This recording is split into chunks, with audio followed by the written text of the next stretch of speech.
जय हिंद दोस्तों। आज के क्लास में आप सभी का स्वागत है। पीछे के क्लास में हम लोगों ने क्वेश्चन प्रैक्टिस किया था, ठीक है।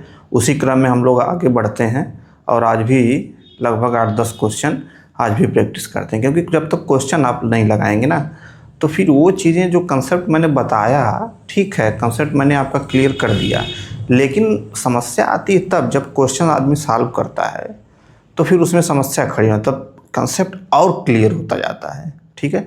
तो कंसेप्ट को एकदम शीशे की तरह क्लियर करने के लिए आपको क्वेश्चन लगाना ही पड़ेगा, ठीक है। अच्छा, इसमें जो भी क्वेश्चन मैं आपको बता रहा हूँ तो पहले आप उसको खुद हल करिए, स्वयं हल करिए, पूरा माथापच्च करिए, पूरी कोशिश करिए। जब हल हो जाए या ना हो पाए, या हो सकता है कि ना हो पाए, तब वीडियो आप देखिएगा। पूरी कोशिश करने के बाद हल हो जाए तो आप आंसर देख लीजिएगा, ठीक है। ये मेरा आपसे निवेदन है कि बिना क्वेश्चन को आप स्वयं हल किए मेरे सॉल्यूशन को आप मत देखिएगा, ठीक है, तभी आपको फ़ायदा होगा, ठीक। तो आइए स्टार्ट करते हैं। क्वेश्चन मैंने लिखा है, थोड़ा सा ये क्वेश्चन जो है कंसेप्चुअल है। कंसेप्चुअल मतलब सीधे सीधे प्राइम नंबर और सम फार्मूला पे आधारित है, ठीक। Prime number, odd number, even number, इन सब पे आधारित है, ठीक है। एक क्वेश्चन, इसमें से कुछ क्वेश्चन ऐसे हैं जो यूपीएससी में आए हुए हैं, ठीक है। तो आइए देखते हैं। पहला क्वेश्चन है, यदि x, x+2 व x+4 तीन अभाज्य संख्याएं हैं तो x के संभावित मान होंगे the possible value of x, ठीक।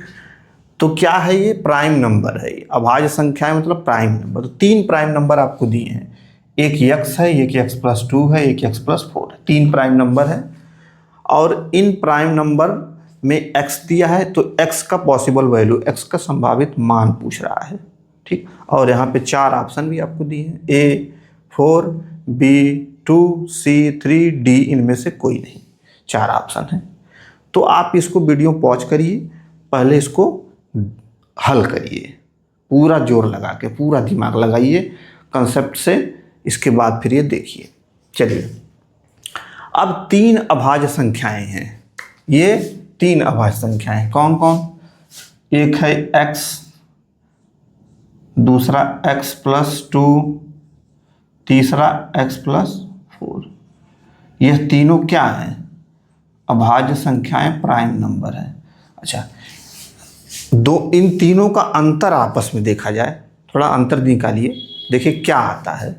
जैसे x और x+2 का अंतर, इन दोनों का अंतर क्या आएगा? 2 आ रहा है। फिर x+2 और x+4 का अंतर क्या आएगा? ये भी 2 आ रहा है। यानी कि ये लगातार क्रमागत तीन अभाज्य संख्याएं हैं। क्लियर हो गया? क्यों? दो का अंतर है, दो का अंतर है, यानी कि लगातार क्रमागत है, ठीक। तो x, x+2, x+4।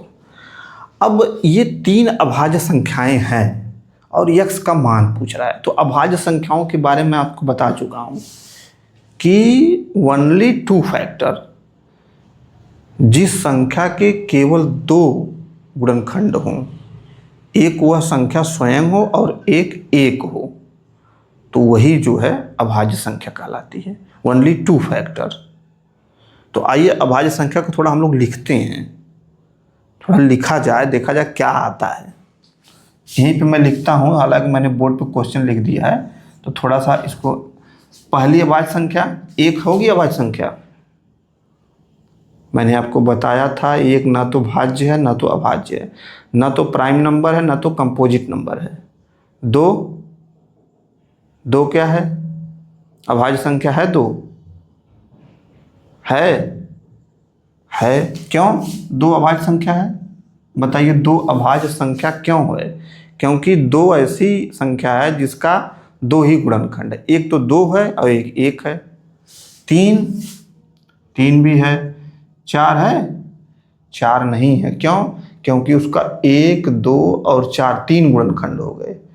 अभाज्य संख्या में ओनली टू फैक्टर। पाँच है, 7 है, 11 है, 13 है, इसी तरह आप बढ़ते जाइए। 14 नहीं होगा, 15 नहीं होगा, 16 नहीं होगा, 17 हो जाएगा, 18 नहीं होगा, 19 हो जाएगा, 20 नहीं होगा, 21 नहीं होगा, 22 नहीं होगा, 23 हो जाएगा, इसी तरह आगे बढ़ता जाएगा इनफाइनाइट तक। ठीक, तो ये है आपकी अभाज्य संख्याएं। अब यहाँ क्वेश्चन में कह रहा है कि ये 3 अभाज्य संख्याएं हैं। अच्छा, ये 3 अभाज्य संख्याएं ऐसी हैं कि जिनके तीनों में क्रमागत अंतर 2 का है, जो कि क्वेश्चन से पता चल रहा है 2 का है। तो इनमें से कौन सी ऐसी संख्या है जिसमें क्रमागत अंतर 2 का आ रहा है? चलिए पहला ये इसको ले लीजिए, इनको, इसका 3 2 1 आ जा रहा है, 5 3 2, क्रमागत अंतर 1 और 2 है, ये नहीं होगा। चलिए 3 से अब आगे बढ़िए, 3 5 7 ले लीजिए, इसमें देखिए 3 और 5 का अंतर 2, 5 और 7 का अंतर 2, यानी कि ये एक संख्या हो गई आपकी 3 5 और 7। ठीक, तो अच्छा 3 5 7 एक आपका ऐसा ट्रिपलेट है, ये 3 5 7 प्राइम नंबर का ऐसा ट्रिपलेट है जिसके अंकों का अंतर 2 है। इसके बाद ऐसी कोई संख्या नहीं है जिसके तीनों का अंतर 2 आए आपस में, पूरी अभाज्य संख्याओं में। ठीक, तो 3 5 7। अब यहाँ पे x का मान आप रखते जाइए। चलिए, चूँकि x क्या है, अभाज्य है, तो अभाज्य आप कहाँ से रखेंगे, 3 से रखना चालू करेंगे, 2 से रखना चालू करेंगे, क्योंकि 2 भी एक क्या है, अभाज्य है। तो 2 रखिए, यहाँ पे 2 रखिए, x की जगह पे 2 हो गया, तो एक वैल्यू आ गई 2, एक वैल्यू आ गई 2 2 4, यहाँ 2 रखेंगे तो 6, तो ये 2 4 6 क्या आ गया, 2 तो अभाज्य है, 4 और 6 अभाज्य नहीं है। तो यानी कि ये वाला जोड़ा, ये जो ग्रुप है, ये जो ट्रिपलेट है, ये नहीं होगा। अब 2 की जगह अब 3 रखिए, चलिए 3 रखते हैं, 3 यहाँ x की जगह 3 हो गया, यहाँ 3 रखें 3 2 5 हो गया, यहाँ 3 रखेंगे 3 4 7 हो गया, 3 5 7। इसमें देखिए अंतर, 5 में से 3 जा 2, 7 में से 5 जा 2, 3 5 7, और यहाँ भी हम लोग निकाले हैं, लिखे ही हैं 3 5 7। तो 3 5 7 कब, कैसे, किस x के किस मान पे आया, x के x बराबर 3 रखने पर आया। x के किस मान के लिए ये तीनों अभाज्य संख्याएं कितना आ रही हैं, 3 5 7, तो 3 के लिए। अच्छा, अब आपके दिमाग में आएगा कि 3 5 7, चलिए 1 हो गया, फिर हो सकता है आगे भी किसी मान के लिए आए, आगे भी हो सकता है ना, 4 के लिए, 5 के लिए, 6 के लिए, 7 के लिए, 8 के लिए आगे आ सकता है। तो रखते जाइए भाई, 4 रखिए, 4 नहीं रख सकते, क्यों, क्योंकि x भी अभाज्य है, 4 अभाज्य है नहीं, 5 रख सकते हैं, 5 रखिए, 5 5 2 7, 5 4 9। तो 5 और 7 तो अभाज्य है, लेकिन ये 5 4 9 है, 5 4 9 अभाज्य नहीं है, 9 अभाज्य नहीं है। क्यों, क्योंकि उसकी 3 गुणनखंड हो जा रहे, एक तो 1, दूसरा 3, तीसरा 9, 1 3 9, तो ये अभाज्य नहीं है, तो ये भी नहीं हो गया। 5 के आगे 6 पे चलिए, 6 रखिए, 6 रख नहीं सकते क्योंकि 6 अभाज्य है ही नहीं। 7 रख सकते हैं, 7 7 2 9, 7 4 11, यहाँ 9 आ गया, यानी 9 का मतलब क्या हुआ, 9 का मतलब सीधे सीधे 9 क्या है, अभाज्य नहीं है। तो आप आगे रखते चले जाएंगे ना, x के किसी मान के लिए x की अभाज्य वैल्यू आप रखते जाइए, अभाज्य संख्याएं, x बराबर अभाज्य संख्याएं। तो ऐसी कोई ट्रिपलेट, अभाज्य संख्याओं की ऐसी कोई ट्रिपलेट नहीं मिलेगी जिसका तीनों का लगातार अंतर 2 2 का आए। केवल एक ही 3 5 7, ये एक ही ऐसी ट्रिपलेट है जो पूरी अभाज्य संख्याओं में, नोट कर लीजिए, मैं बताया भी हूँ, पूरी अभाज्य संख्याओं में जितनी भी अभाज्य संख्या, उसमें से पूरी अभाज्य संख्याओं में ये 2 3 5 7 एक ऐसी ट्रिपलेट है जो कि जिसका तीनों का अंतर आपस में 2 है, और इसके बाद ऐसी कोई ट्रिपलेट वाली अभाज्य संख्या नहीं है जिसका अंतर 2 2 का आए। 3 का मैं ले रहा हूँ, 3 संख्याओं का, समझ रहे हैं बात। x के, अच्छा चूंकि मैंने 2 के अलावा आपको बताया था कि 2 के अलावा जितनी भी अभाज्य संख्याएं हैं, 2 के अलावा जितनी भी अभाज्य संख्याएं, वो सारी अभाज्य संख्याएं क्या होती हैं? विषम होती हैं। 2 के अलावा जितनी भी अभाज्य संख्याएं होती हैं वो सारी अभाज्य संख्याएं विषम होती हैं। क्योंकि 2 भी अभाज्य संख्या है लेकिन 2 सम में आता है, इसलिए 2 को नहीं लेंगे। तो 2 को छोड़कर जितनी बची हैं अभाज्य संख्याएं वो क्या हैं? वो सब विषम हैं। अब इसी से हम लोग आगे समझेंगे कि 2, 3, 5, 7 तो हो गए, इसके आगे की वैल्यू हम लोग कैसे लगाएं। तो चूंकि x, x+2, x+4 यहाँ पे आप मान रखते जाइए, 1, 2, 3 कुछ भी रखते जाइए। सभी में आप देखेंगे ना, तो जिस हर लगभग जितनी भी विषम संख्याएं आएंगी सभी में आप देखेंगे 3 का फैक्टर आएगा।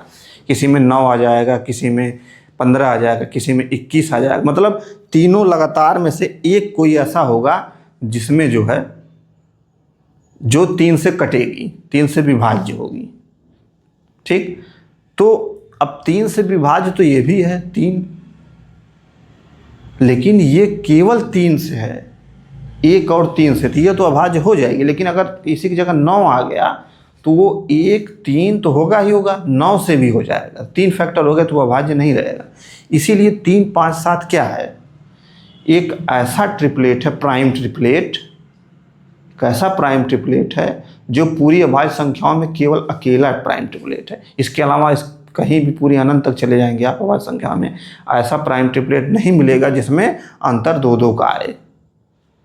समझ रहे हैं? तो इसको दिमाग में आप रखेंगे। तो x के किस मान के लिए 3, 5, 7 आया? 3 के लिए।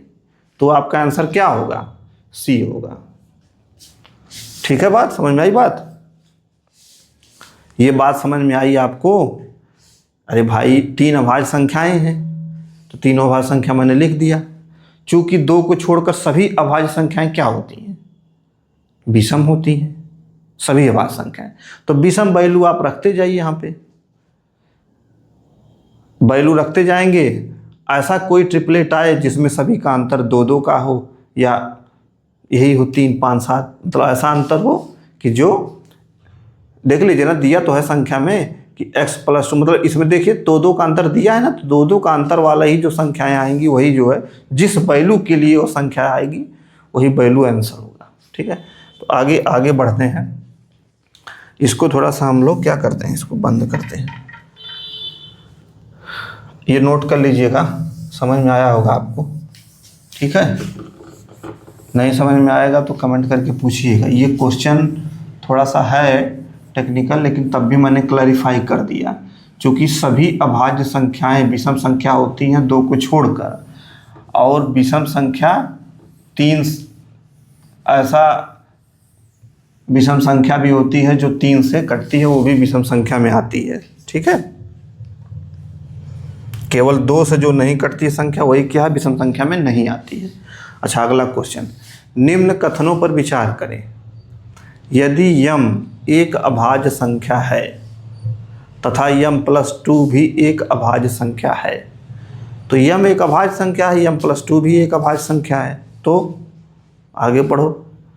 अब क्या दिया है? कथन दिया है, एक कथन और दूसरा कथन।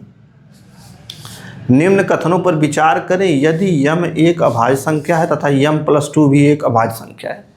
इतना तो आपको समझ में आया होगा। अब ये 2 कथन है। पहला कथन m+m+2 इतना का भाजक 12 है यदि m इज ग्रेटर देन 3।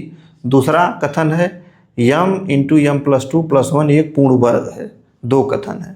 अब ऑप्शन है केवल 1, केवल 2, 1 और 2, नहीं 1 नहीं 2। वीडियो पॉज करिए, इसको हल करिए, फिर हम आगे इसका देखते हैं। देखिए, हल करिए इसको। चलिए, दिया है कि m और m+2 दोनों अभाज्य हैं। m भी अभाज्य है, m+2 भी अभाज्य है। ठीक, तो अब इसमें क्या करें? पहला कथन को चेक करते हैं।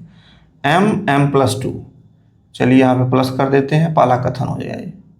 ये पहला कथन है, m+2 का भाजक 12 है यदि m इज ग्रेटर देन 3। चूंकि m क्या है?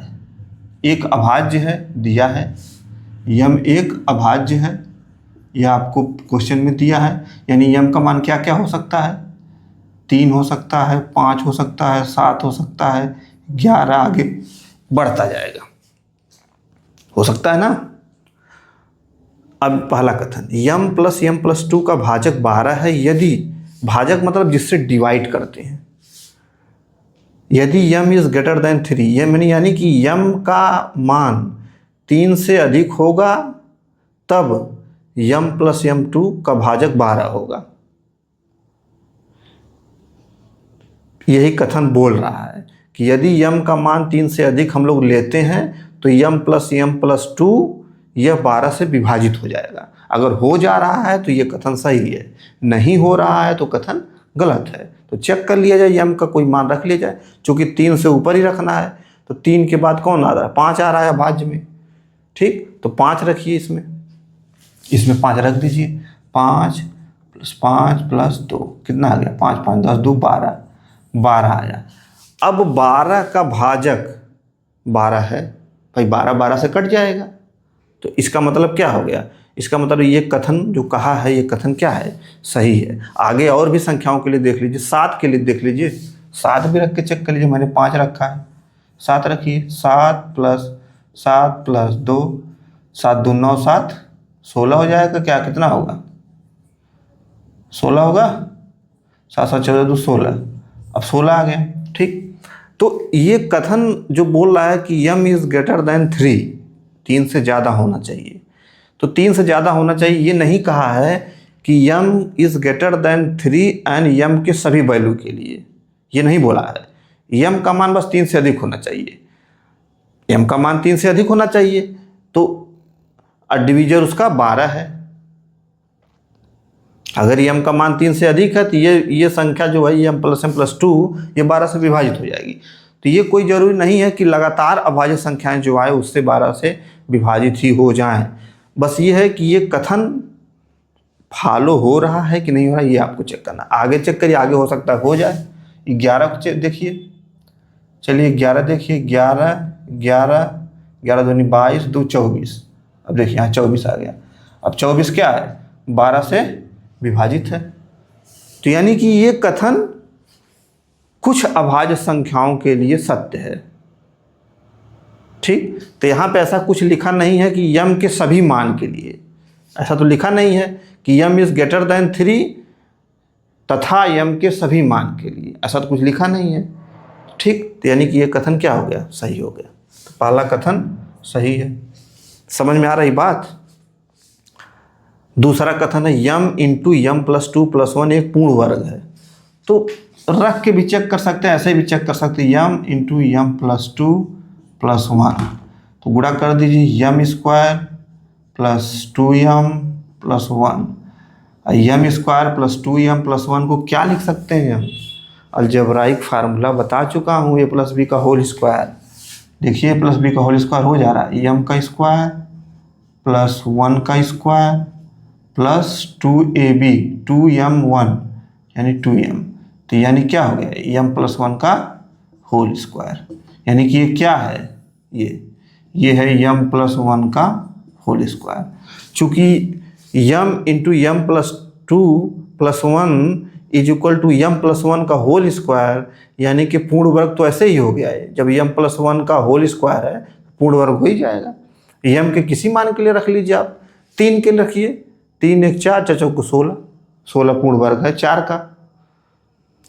ऐसे भी आप रख सकती है, तो मैंने लगा दिया, ऐसे मान रख के भी आप कर सकते हैं, आसान आपके लिए ही रहेगा। जैसे m का मान कितना रखिए, 3 रखिए।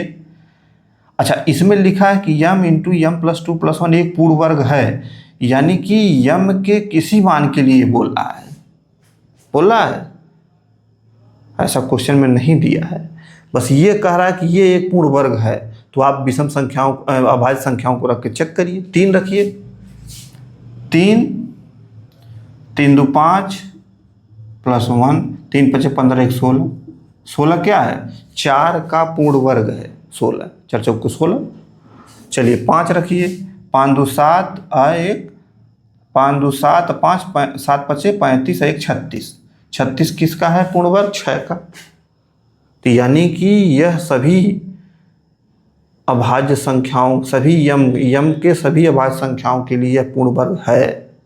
क्योंकि यहाँ पे m + 1 का होल स्क्वायर आ गया तो पूर्ण वर्ग है ही है वो भाई, होल स्क्वायर है ना तो पूर्ण वर्ग है ही। ऐसे ही हो गया। तो इसमें दोनों ऑप्शन सही हो गया, यानी कि सी सही है, 1 और 2। अब आगे देखते हैं। ये क्वेश्चन थोड़ा सा कंसेप्चुअल है भाई, नहीं समझ में आ रहा होगा तो फिर से आप पूछेंगे, इसमें कोई घबराने की बात नहीं है, बहुत कठिन नहीं है, ठीक है। ये सब क्वेश्चन देख के घबराना नहीं है कि ये सब क्या लिखा है, m+1 m+2 भाजक, m इज ग्रेटर देन 3, तो ये तो पूर्ण वर्ग है, तो ये है, तो अभाज्य संख्या है, क्या है, ये सब देख के घबराना नहीं है, क्वेश्चन से जूझ जाना है। और जूझना ही श्रीमद् भगवत गीता में क्या कहा गया है कि जीत किसको कहते हैं। श्रीमद् भगवत गीता में कहा गया है कि जीता वही जो जूझ गया, जीता वही जो जूझ गया, ठीक है। तो ये दिमाग में रखेंगे, तो क्वेश्चन को देख के उसको जूझ जाना है। अच्छा, जूझेंगे तभी आप, जब आप शुरू में पहले शुरुआत में इसको हल किए रहेंगे, प्रैक्टिस किए रहेंगे, तभी एग्जाम में जूझेंगे। चलिए अगला क्वेश्चन देखते हैं। यह है क्वेश्चन क्यू स्क्वायर -14q + 24, यही है। यदि क्यू स्क्वायर -14q + 24 एक अभाज्य संख्या है, यानी ये क्या है, ये क्या है, ये एक अभाज्य संख्या है, तो q का मान ज्ञात कीजिए। यही में q है ना, q का मान ज्ञात, q का मान इतना दिया है। तो मैंने आपको बताया था कि अभाज्य संख्या के 2 फैक्टर होते हैं, ओनली 2 फैक्टर, ओनली 2 फैक्टर। और भाज्य संख्या के वीडियो पॉज करिए, सोचिए, मैं नहीं बताऊंगा आपको, बता चुका हूं। तो अभाज्य संख्या, ये एक अभाज्य संख्या है, इसमें q का मान ज्ञात करना है। तो पूछ रहा है कि q के किस मान के लिए यह अभाज्य संख्या है, क्वेश्चन का मतलब यही है। यदि q स्क्वायर -14q + 24 एक अभाज्य संख्या है तो q का मान ज्ञात कीजिए। तो a 17, b 11, c 23, d 13, तो q के किस मान के लिए यह एक अभाज्य संख्या है, बस यही क्वेश्चन है। तो आप ऑप्शन को भी रख रख के चेक कर सकते हैं, एक बार 17 रखिए q की जगह पे, एक बार 11, ऐसे रख रख के चेक करेंगे, जो अभाज्य संख्या आ जाएगा, जो जिसमें जिसको रखने पे वो आंसर सही हो जाएगा। लेकिन ऐसा थोड़ा लेंदी हो जाएगा, क्योंकि गुणा करना पड़ेगा। 17 रखेंगे तो 17 का स्क्वायर करिए, गुणा थोड़ा लंबा हो जाएगा, हल ऐसे भी हो जाएगा। एक एक ऑप्शन उठाइए, क्यू में रखते जाइए और उसको हल करिए, और ये जो संख्या अभाज्य है तो हल करने पे अभाज्य संख्या आनी चाहिए।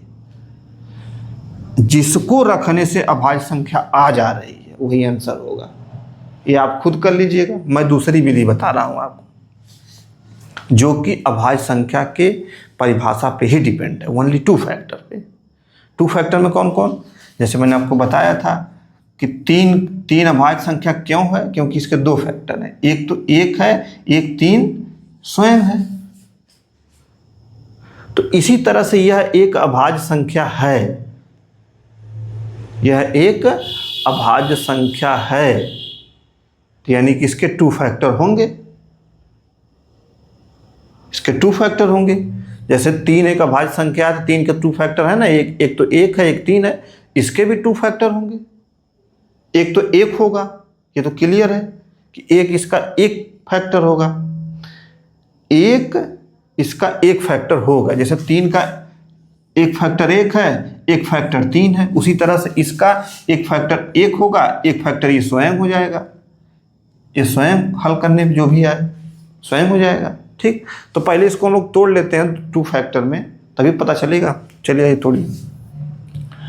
क्यू स्क्वायर माइनस ये 12 दूनी 24, 12 दूनी 24, 12 दो 14, सब मैं बता चुका हूँ, अब मैं बैक नहीं जाऊँगा, बता दे रहा हूँ। अगर क्वेश्चन आपको फंस रहा है तो आप पूछ सकते हैं। क्यू कॉमन ले लीजिए, क्यू -12 -2 कॉमन ले लीजिए, क्यू -12, ठीक। तो ये क्या हो गया, क्यू -12 कॉमन हो गया, तो यहाँ पे क्यू -12 और क्यू -2, तो इतना बराबर इतना आ गया, ठीक। अब 2 फैक्टर हो गए, 2 फैक्टर तो मिल गए ना, इसके 2 फैक्टर मिल गए। तो किसी भी संख्या कि अगर यदि दो फैक्टर हैं, केवल दो फैक्टर हैं, तो उनमें से एक फैक्टर एक होगा और एक फैक्टर इसलिए होगा क्योंकि वो अभाज्य संख्या है। अभाज्य संख्या, अभाज्य संख्या, किसी भी अभाज्य संख्या का एक फैक्टर एक होता ही है। तो ये एक अभाज्य संख्या है, इसमें एक फैक्टर ये है, एक फैक्टर ये है, तो इसमें से एक एक होगा ही होगा। तो रख के चेक कर लेते हैं किसके लिए एक होगा, किसके लिए एक आइए चेक करते। चलिए पहले q माइनस 12 बराबर 1 कर लेते हैं। q बराबर कितना जाता है 13, आंसर में 13 है, आंसर में 13 है तो 13 आंसर हो गया। इसको भी रख के चेक कर लेते हैं। q minus 2 equal to 1, q equal to 3 है, इसमें कहीं नहीं 3 है, यानी कि आंसर क्या हो जाएगा 13 हो जाएगा। बस आसान एकदम है, दूसरी विधि मैंने बता ही दिया आपको, ठीक है। तो ये मैंने तोड़ा है फैक्टर। अच्छा, इसका मैंने शॉर्टकट भी आपको बताया था, ये जो हल मैं किया हूँ इसका मैंने आपको शॉर्टकट भी बताया था कि q की जगह पे बस x था। वहाँ पे क्या मैंने शॉर्टकट बताया था कि ये 24 है तो 24 को ऐसा तोड़ो जैसे 12 और 2 हो गया ना, चूँकि ये -14 है यानी कि -12 और -2 आएगा। इसका इसके गुणांक से भाग दे देंगे, इसके गुणांक से भाग दे देंगे, प्लस जो चिन्ह है उसको एक कर देंगे, ये हो जाएगा 12 और 2। q का मान 12 और 2 आ रहा है, देखिए 12 और 2 ऐसे भी हल कर सकते हैं। हालांकि q का मान आपको बराबर 1 करके निकालना पड़ेगा क्योंकि वो अभाज्य संख्या है। तो अगर अभाज्य संख्या बोल रहा है कि कोई संख्या अभाज्य संख्या है तो ये 100% है कि उसमें का एक फैक्टर जो है वो 1 के बराबर होगा, वो 1 होगा, ठीक है। इस दिमाग में आपको इसको रखना, ऐसा क्वेश्चन यूपीएससी, स्टेट पीसीएस ये सब पूछ सकते हैं। चलिए आगे बढ़ते हैं, ये वाला भी मैं मिटाता हूँ, आगे बढ़ा जाता है। आगे चलिए आगे, 3 अभाज्य संख्याएं का योगफल 110 है। अब 3 अभाज्य संख्याएं, चलिए एक x मान लीजिए, एक y मान लीजिए, एक z मान लीजिए, इनका योगफल 110 है। 3 अभाज्य संख्याओं का योगफल, ये तीनों अभाज्य संख्या हैं। अभाज्य मतलब प्राइम नंबर, चलिए ये भी प्राइम है, ये भी प्राइम है, ये भी प्राइम है, तीनों प्राइम नंबर और तीनों का योगफल 110 है। यदि इनमें से एक किसी दूसरी संख्या से 34 अधिक है तो एक इनमें से एक, तो कोई एक ले लीजिए, चलिए y दूसरी संख्या से 34 अधिक है तो 34 x कर लीजिए। भाई 34 अधिक है भाई, x और बोल रहा है ना कि इनमें से किसी एक, तो कोई एक ले लीजिए, एक्स वाई जेड में से कोई एक, चलिए y मैंने ले लिया। y जो है दूसरी संख्या से 34 अधिक है तो दूसरी संख्या मैंने चलिए x ले लिया, तो x से 34 अधिक हो गया, ठीक है, क्लियर हुआ। तो अब x से 34 अधिक है ये, तो जब 34 में जोड़ेंगे तो ये y के बराबर हो जाएगा, ठीक। तो y का मान कितना है 34 प्लस x, दिमाग में आया। चूंकि ये तीनों अभाज्य संख्याएं हैं और सभी अभाज्य संख्याएं क्या होती हैं, विषम संख्या होती हैं, केवल किसको छोड़कर, 2 को छोड़कर, क्योंकि 2 सम संख्या है। 2 को छोड़कर सभी अभाज्य संख्याएं क्या होती हैं, विषम संख्याएं होती हैं। चूंकि ये सब क्या हैं, ऑड हैं, ऑड हैं, ऑड हैं ऑड, सभी ऑड होंगी भाई, तीनों अभाज्य हैं तो तीनों ऑड होंगी। 2 को छोड़कर 2, अब 2 है कि नहीं है ये चीज़ पता करना पड़ेगा ना, 2 इसमें रहेगा कि नहीं रहेगा। 2 कैसे पता चलेगा कि वो 2 इसमें है कि नहीं है। ये जो 110 है ये क्या है, ये सम संख्या है, ठीक। और ये सब तीनों क्या है, विषम संख्या है भाई। क्वेश्चन के हिसाब से तीनों अभाज्य हैं, एक्स वाई जेड तीनों अभाज्य संख्या हैं और सभी अभाज्य संख्याएं क्या होती हैं, विषम संख्या होती हैं 2 को छोड़कर। तो ये एक्स वाई जेड में 2 भी हो सकता है ना, कोई 2 इसमें से कोई एक 2 हो सकता है ना, क्यों, क्योंकि ये तीनों अभाज्य संख्याएं हैं और अभाज्य संख्या 2 भी होती है तो 2 भी हो सकता है। लेकिन अब 2 होगा कि नहीं होगा ये क्लियर हो नहीं पा रहा है, कैसे क्लियर होगा, ये सम है, ये विषम, ये विषम। अच्छा, 3 विषम को जोड़ेंगे तो क्या सम आता है? चेक कर लीजिए। 3 विषम संख्याओं को आपस में जोड़ेंगे तो क्या सम संख्या 110 जो ये आया है, ये सम संख्या है ना 110, यानी ये सम है। यानी 3 विषम संख्याओं को जोड़ो तो एक सम आ जाना चाहिए। चलिए देखते, आता है सम। विषम संख्या ले लीजिए, चलिए एक 1 है, एक 3 है, एक 5 है, तीनों को जोड़ दीजिए। 5 3 8 1 9। 9 क्या है? कौन सी संख्या? विषम है कि सम है? विषम है।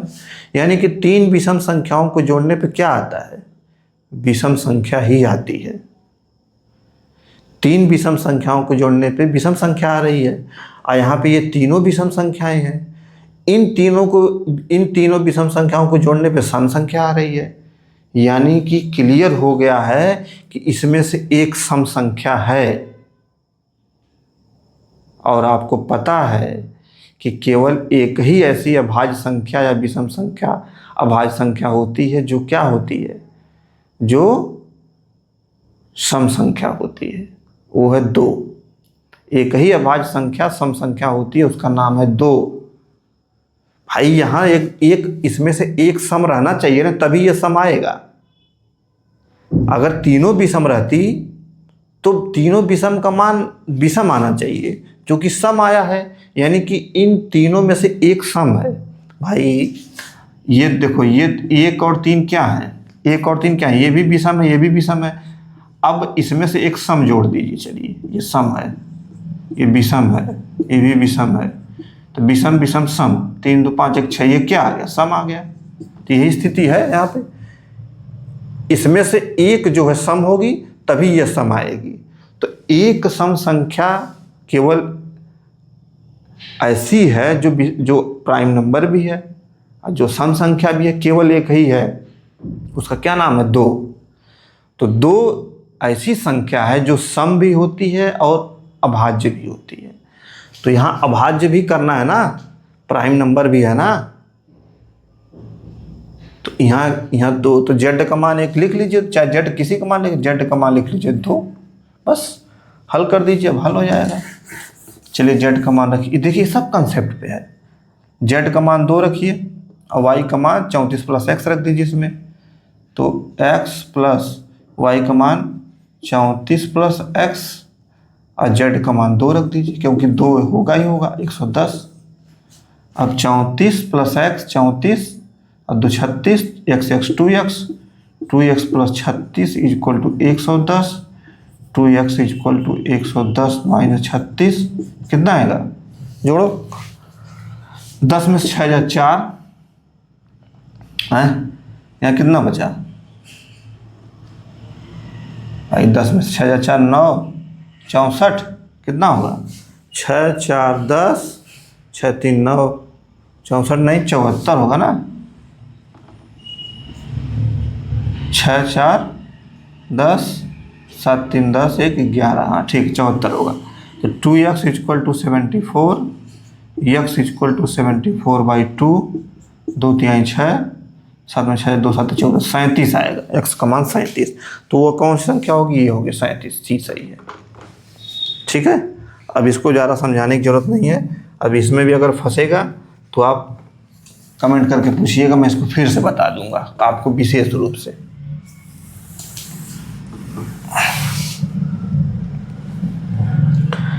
अभी एक क्वेश्चन और ये आया है यूपीएससी में, बड़ा अच्छा क्वेश्चन है। ये सम फार्मूला से संबंधित है। इसमें भी देखिए ट्रिक है, लैंग्वेज की ट्रिक है। लैंग्वेज समझ गए आप ना तो फिर एकदम आसान है।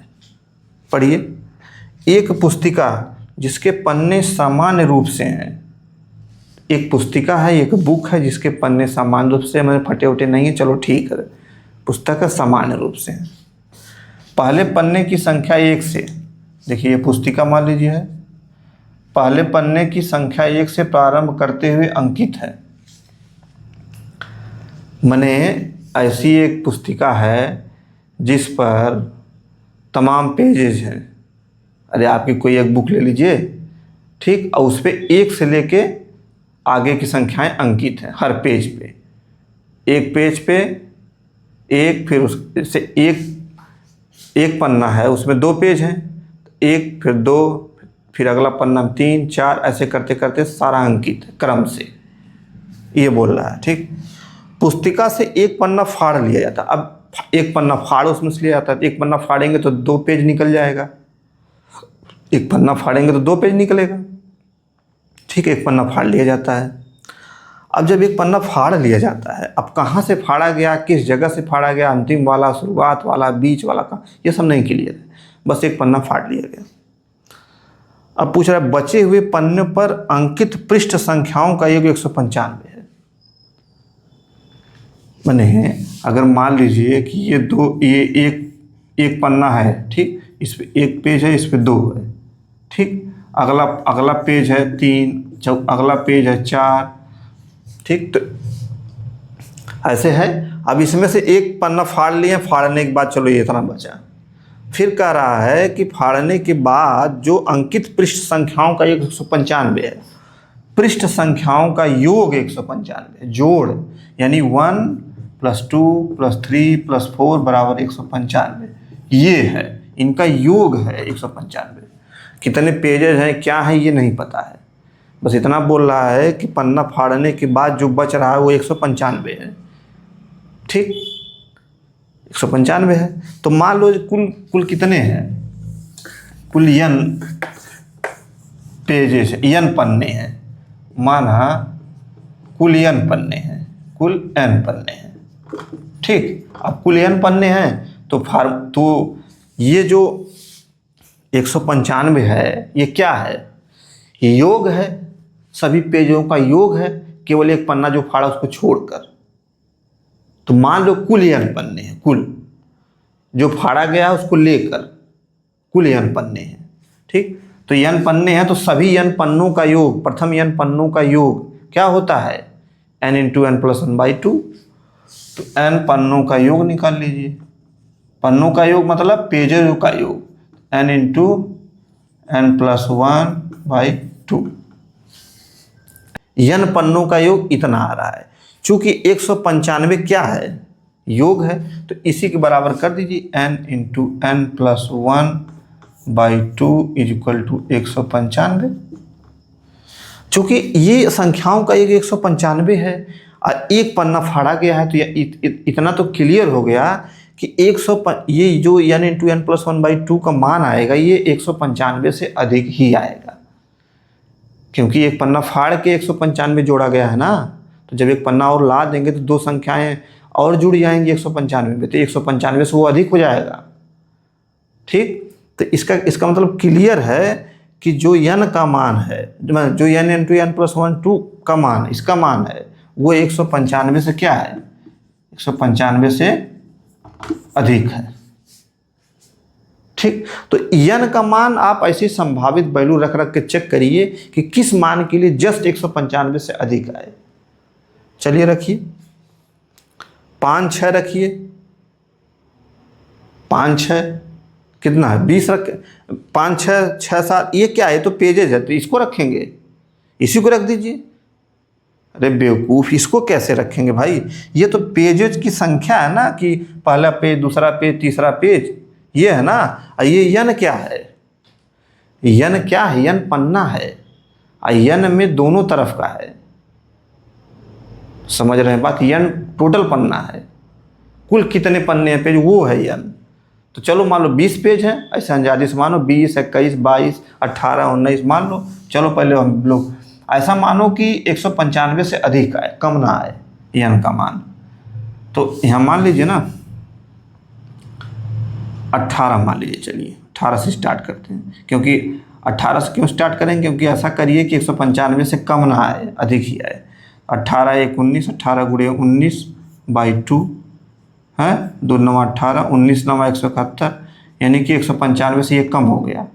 इसका मतलब n का मान 18 नहीं होगा, 19 रखिए अब यहाँ पे 19, तो 19 × 20/2 10 हो गया, 19 दाम 190। ये भी जो है 195 से कम, यानी कि 19 भी नहीं होगा। 20 रखिए, इनका मान 20 रखिए, अब 20 × 21/2, 2 दाम 20, 210। ठीक, अब 210 आ गया, यानी कि n बराबर 20 के लिए 210। अब 195 से 210 अधिक है, हैं? तो जो पन्ना फाड़ा गया है उसमें कौन कौन से पेज अंकित हैं, ये कैसे पता चलेगा? तो ये 210 में से 195 घटा देंगे, ये योग है ना, और ये भी क्या है, ये भी योग है। लेकिन ये कौन सा योग है? ये सभी पन्नों का योग है जो जिसमें एक भी पन्ना फाड़ा नहीं गया। ये ऐसा योग है जिसमें एक पन्ना फाड़ा गया है, तो इसमें से इसमें घटा देंगे तो जो पन्ना फाड़ा गया है उन दोनों, उस पर जो अंकित है उनका योग निकल जाएगा। चलिए 210 में से घटाइए, 210 माइनस 195 कितना आ रहा है? 10 में से 5 या 5, यहाँ कितना बचा? 10 में से 1 15, ये बचा, ठीक 15 आ गया। अब ये 15 क्या है? जो पन्ना फाड़ा गया है उस पे जो संख्याएं अंकित हैं उन संख्याओं का योग है 15। तो देख लीजिए, योग अंकित है 6 5 11 15 आ रहा है, नहीं 8 7 15, 8 2 10 15, ये सही हो गया, बी सही हो गया। ठीक, तो ये चीज़ समझ में आई। ये मैंने क्या किया है, पहले मैंने मान लिया कि कुल पन्ना n है, कुल पन्नों की संख्या n है। ठीक, तो जब कुल पन्नों की संख्या n है तो कुल पन्नों पे जो वो लिखा गया है उनका योग क्या हो जाएगा? n into n plus 1/2। ठीक, ये क्लियर हो गया। अब n इंटू n प्लस 1/2 का मान 195 से अधिक होना चाहिए। क्यों 195 से अधिक होना चाहिए? क्योंकि 195 ऐसा योग है पृष्ठ संख्याओं का जिसमें से एक पन्ना फाड़ा गया है नहीं, उसको फाड़ने के बाद वाला योग है। तो आइए, हमने जो माना है n इंटू n प्लस 1/2, ये सबका मान लिया, सभी n पन्नों का मान लिया है। तो चेक करेंगे n का मान रख के कि कौन सी वैल्यू है जो 195 से अधिक दे रही है। तो जो वैल्यू आई थी वो 20 आई थी। ठीक, फिर इसके बाद तो एक 210 आया, इस 210 में 195 में 15 आया। फिर 15 क्या है? योग है, जो पन्ना फटा था उस पन्ने पे अंकित पृष्ठ संख्याओं का योग है। तो इसमें चेक कर लीजिए, आप पृष्ठ संख्याएं हैं तो 8 7 15, ये हो गया आपका ये। ठीक है, तो इतना ही रहने देते हैं, इतना ही आप क्वेश्चन को समझिए, अच्छे से प्रैक्टिस करिए, आगे भी प्रैक्टिस करिए, अभी खूब क्वेश्चन प्रैक्टिस करिए। फिर हम नंबर सिस्टम में अगली थ्योरी हम लोग पढ़ेंगे, खूब क्वेश्चन प्रैक्टिस करिए। ठीक है, तो मिलते हैं आपसे अगले लेक्चर में। Thank you.